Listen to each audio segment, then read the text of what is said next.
దేవునికి స్తోత్రములు. మీ అందరికీ నా వందనములు. ఈరోజు దేవుని వాగ్దానము.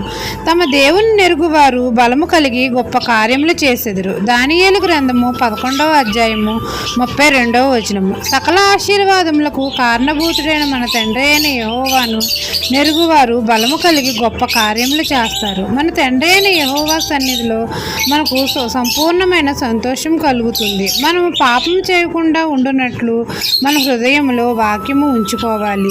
తండ్రి కట్టడలను మనం ఆచరించాలి, వాటిని మనం బోధించాలి. మన నోటితో దేవుడు సెలవిచ్చిన న్యాయ విధులన్నిటిని మన పెదవులతో వివరించాలి. అలా చేసిన ఎడల మన తండ్రి మనకు బలము కలుగజేస్తాడు.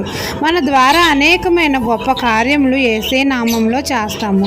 మన బలహీన సమయంలో తండ్రి మనకు తోడుగా ఉండి మనకు బలము కలుగజేస్తాడు. తండ్రి దక్షిణాస్తము మనకు తోడుగా ఉన్నందున అనేకమైన సాహస కార్యములు